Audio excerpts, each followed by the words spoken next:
ఆంధ్రప్రదేశ్ రాష్ట్రం మే 13వ తారీఖున ఆంధ్రప్రదేశ్ ఏర్పడిన తర్వాత 3వ అసెంబ్లీ ఎన్నికల్ని ఫేస్ చేయబోతుంది. ఈ అసెంబ్లీ ఎన్నికలు అనేవి చాలా కీలకం. మే 13 అనేది ఆంధ్రప్రదేశ్ చరిత్ర, అంటే కొత్తగా ఏర్పడిన ఆంధ్రప్రదేశ్కి చాలా విశిష్టమైన ఎన్నికలు అని చెప్పవచ్చు. కానీ ఎంత విశిష్టత ఎంత ఉంది, దీనికి ఎంత విశిష్టత ఉన్నది అనేది ఇక్కడ మెయిన్ పొలిటికల్ పార్టీస్ గుర్తించడం అనేది చక్కగా చెప్పేయచ్చు. ఎందుకంటే ఇక్కడ అతి పెద్ద ప్రధానమైన సమస్య ఆంధ్రప్రదేశ్కి ఏంటంటే రాజధాని. ఇప్పుడు వైఎస్ఆర్సీపీ ఏమంటుంది? 3 రాజధానులు. టీడీపీ, ఈ జనసేన, బీజేపీ గ్రూప్ ఏమంటుంది? మేము వస్తే అమరావతినే పునరుద్ధరించేస్తామంటారు. వీళ్ళ మధ్య సమన్వయం లేదు, ప్రజల మధ్యన కన్ఫ్యూజన్ ఉంది. ఒకవేళ టీడీపీ ఈ కొయిలేషన్, ఈ 3 పార్టీలు పవర్లోకి వచ్చి అమరావతి మొదలు పెడితే వైసీపీ స్ట్రాంగెస్ట్, అది అపోజిషన్లో ఉన్నప్పటికీ అది వ్యతిరేకిస్తుంది. అంటే అమరావతి ముందుకెళ్ళదు, ఎందుకంటే మళ్ళా వస్తే మళ్ళా పునరావృతం అవుద్ది. అదేవిధంగా ఇప్పుడు వైసీపీ వచ్చిందని 3 క్యాపిటల్ అవుద్ది. ఈ పొలిటికల్ పార్టీస్ దానికి సపోర్ట్ చేయడం లేదు. అంటే ఏ క్యాపిటల్ నిర్మించాలన్నా మనకు కావాల్సిన ఏంటి? పెట్టుబడిదారులు. ఎందుకంటే ప్రస్తుత ప్రపంచీకరణ యుగంలో రాష్ట్ర ప్రభుత్వం, కేంద్ర ప్రభుత్వం ఎంత నిధులు ఇచ్చినా దానికి సరిపోవు, ప్రత్యక్షంగా ఇవ్వదు. అందువల్ల నిధులు, ప్రైవేటు పెట్టుబడులు ఎక్కువ తెచ్చుకోవాలి. ప్రైవేటు పెట్టుబడిదారులు ఎప్పుడు వస్తారు? వాళ్ళు పెట్టుబడికి దృఢమైన మనం అభయం ఇచ్చినప్పుడు వస్తారు. అమరావతి హిస్టరీ చూసిన తర్వాత ఈ 3 క్యాపిటల్ వీళ్ళ మధ్యన సమన్వయం లేకపోతే పెట్టుబడిదారులు వస్తారా? అంటే ఈ టీడీపీ, బీజేపీ, జనసేన అధికారంలోకి వచ్చి అమరావతి పునరుద్ధరించిన అది సాధ్యం కాదు, వైఎస్ఆర్సీపీ ఒప్పుకోకుండా. అదేవిధంగా వైఎస్ఆర్సీపీ మళ్ళా పవర్లోకి వస్తే ఆ 3 క్యాపిటల్కి ప్రైవేటు పెట్టుబడిదారు, ఎందుకంటే ఇవి ఒప్పుకునేదాన్ని. ఈ విషయం ఇంగిత జ్ఞానం ఉన్న ప్రతి వాళ్ళకి తెలిసిన విషయం.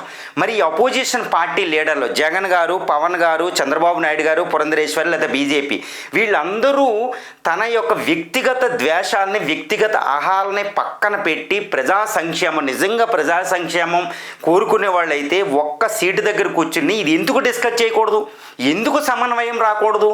ఇది ప్రజల మెదడులో ఉన్న ప్రతి పెద్ద ప్రశ్న. ఒక ఫ్యామిలీలో సమస్య వస్తే పరిష్కరించుకుంటారు, ఒక చోటకు వచ్చింది, ఎన్నో కోట్లు ఉంటాయి, అవన్నీ ఉన్నాయి.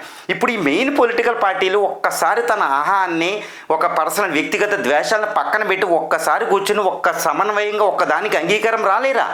ఈ అంగీకారం రాకుండా అమరావతి కుదరదు, ఈ 3 క్యాపిటల్ కుదరదు. ఎందుకంటే పెట్టుబడులు రావు, ప్రజలు ఎవరు పెట్టుబడి పెట్టరు. ఒకప్పుడు లేక ఒక చిన్న బిట్ ఆఫ్ ల్యాండ్ కూడా ఎవరు కొనుక్కునే పరిస్థితి లేదు. అంటే ఆంధ్రప్రదేశ్లో ఎవరు అధికారంలోకి వచ్చిన ఆంధ్రప్రదేశ్ మళ్ళా క్యాపిటల్ లేకుండా మిగిలిపోతుంది అనేది సుస్పష్టమైపోయిందని అర్థమైపోతుంది. ఇప్పుడున్న పెట్టుబడిదారులందరూ హైదరాబాద్ ఎల్లో, చెన్నై ఎల్లో, బెంగళూరు ఎల్లో బిల్డింగ్లు కొనుక్కుంటారు, కానీ ఇక్కడ పెట్టుబడి ఎవరో పెడతలేదు. అందుకనే వెల్త్ డ్రైన్, బ్రెయిన్ డ్రైన్ అయిపోతున్నాయి. సో ప్రస్తుత పొలిటికల్ పార్టీస్ అని వ్యక్తిగత ద్వేషాలు, ఒకరికొకరు తిట్టుకోవడం, ఒకరికొకరు ద్వేషించుకోవడం ఎందుకు? అహేతుబద్ధమైన అంటే ఆర్థిక పరంగా చూస్తే అహేతుబద్ధమైన